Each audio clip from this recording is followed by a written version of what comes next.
Virginia History with Mrs. B, and today we are in South Charleston, West Virginia in Kanawha County, and we're going to talk about what's right behind me, and this is the Creel Mound in South Charleston.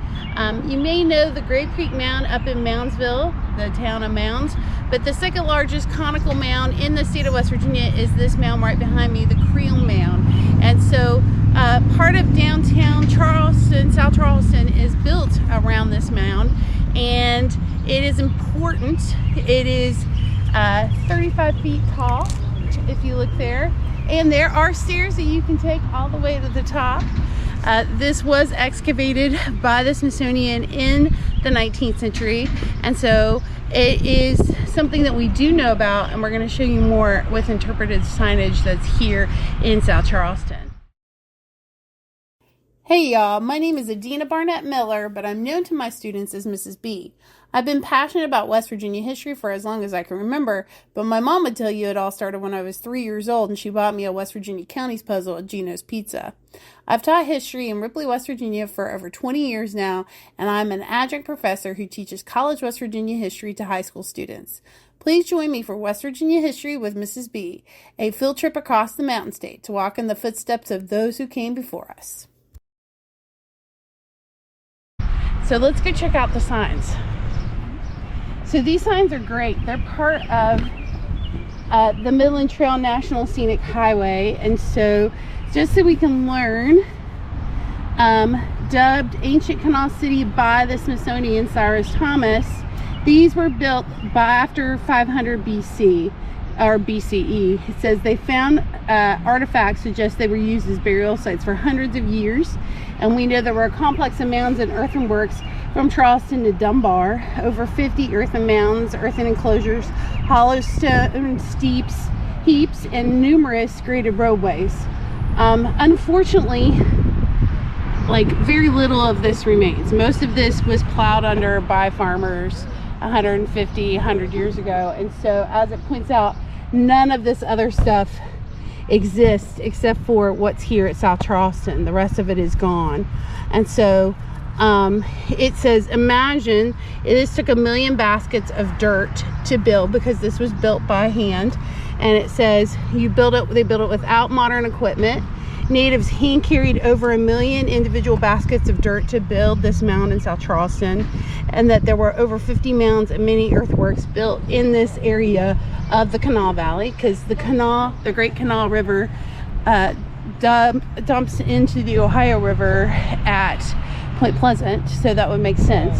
And so we know this was a mound master's tomb. It indicates a culture with a social hierarchy who buried and honored their dead.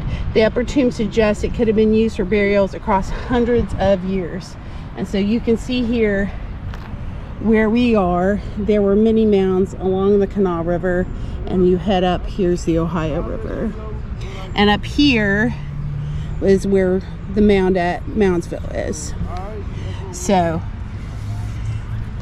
here's the different mounds. We've got a mound over at Shawnee, over at the Wilson Mound, but you can see at one time there were lots of ancient enclosures here. So it points out numerous hollow stone heaps were built along cliffs overlooking the canal from Huntington to above Montgomery. All right, let's go check out the next sign. Okay, this sign gives us an idea of what's actually in the mound, and you can see here there are different areas. There's the upper burial area here, and then this shows the master tomb burial. So this upper burial area, it says, resting on a bed of mixed clay and ash are two skeletons laying face up with their heads and feet to the south at the mound's center. You can see there were artifacts found with them. Then here's the master tomb burial. Here it says it has a conical roof, timber sides built of logs, poles, animal bones split lengthwise. The tomb's floor was carefully lined with elm bark and then covered with a thick layer of clean, fine white hickory wood ashes. On this, the central body was placed, covered with similar bark, head facing north. And you can see here are some of the artifacts, including a copper headdress, 6 shell beads, etc. And then on each side laid 5 others. Said they were wrapped bark wrapped, arranged in semicircles. And then here's a subsurface. They found 2 decayed wood, bark, and human and other bones. And here's some of the artifacts they found inside, including channel coal pendants, copper bracelets, Ovelia shell beads, copper fragments, a mica fragment. Here we go. Here's a hematite wake catacomb. This is from the one at Shawnee.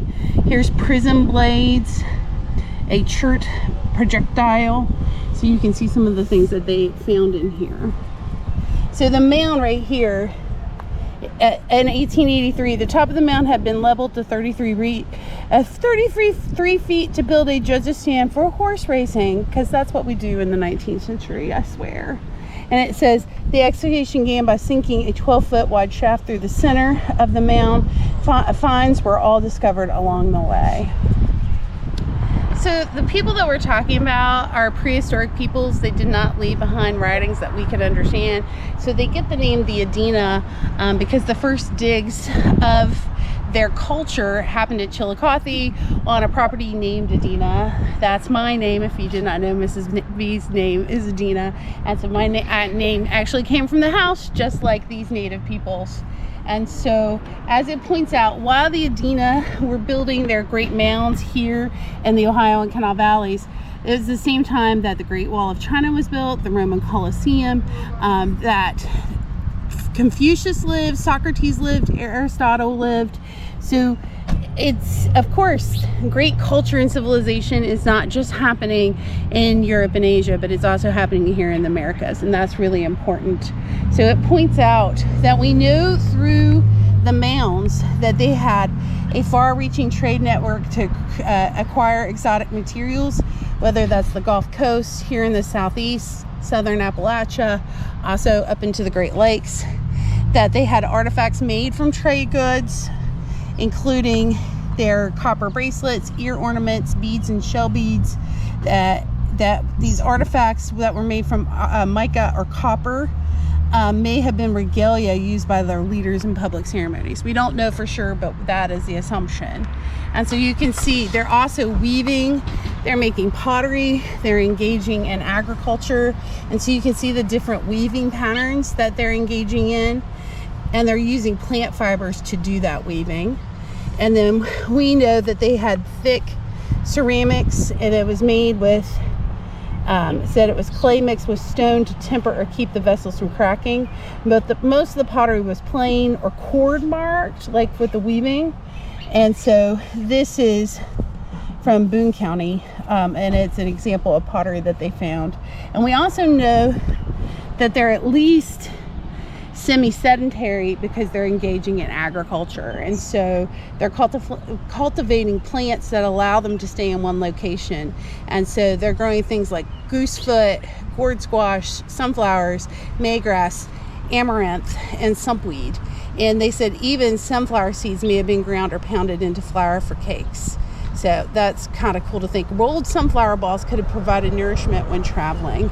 And so if you look at this timeline, there's the archaic camp there at South Charleston, and you can see when the Adena were here in the valley.